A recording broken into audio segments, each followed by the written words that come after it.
A semantic cache can cut your Azure OpenAI bill by half. It reuses past answers when a new question means the same thing. Exact match caching misses paraphrases, so hit rates stay low.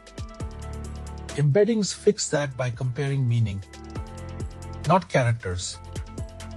This is for engineers already running large language model calls in production. We cover 3 parts: embedding lookup, the TTL store, and similarity thresholds.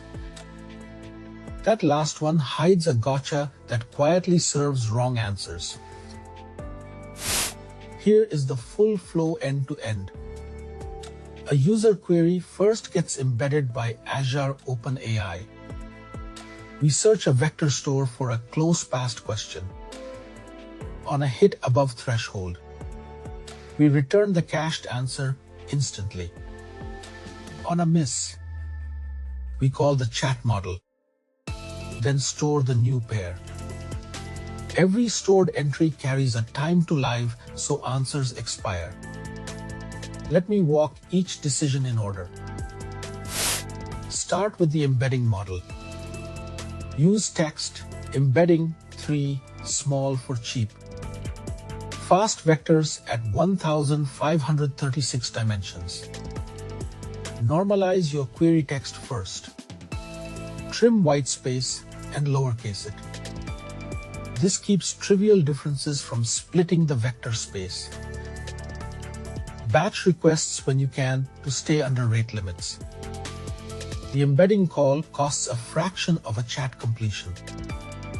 That price gap is what makes the whole cache pay off. Now pick where vectors live.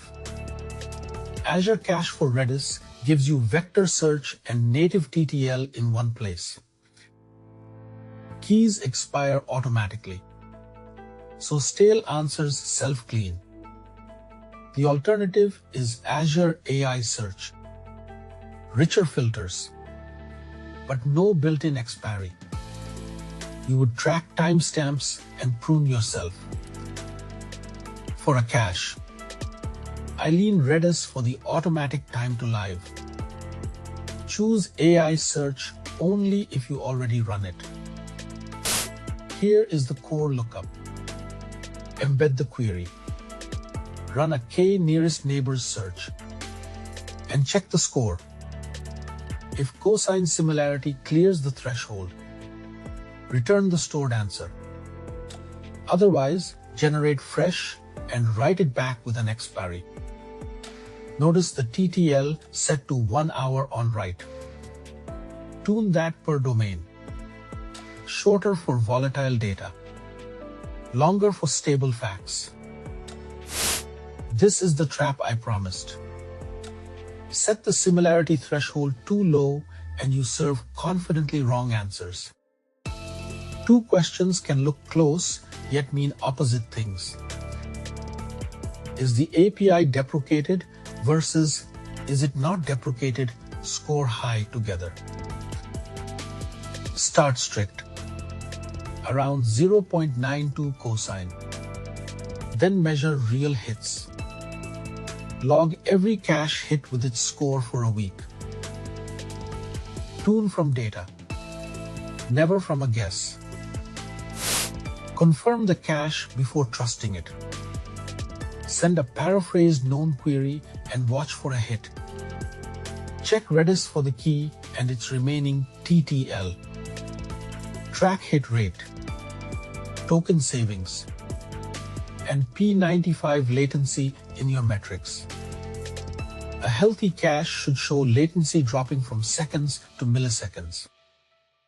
If hit rate stays near 0, your threshold is too strict. You now have the whole build.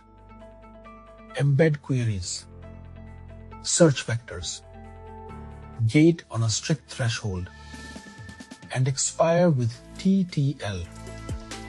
Redis gives you search and auto cleanup together. The threshold is your safety dial, so log scores and tune it. pricing and model names shift. So check the current Azure docs. Try wiring the paraphrase test first and watch your token bill drop. If this helped, do me a favor. Hit the like button, subscribe, and tap the bell so you don't miss the next one. See you in the next video.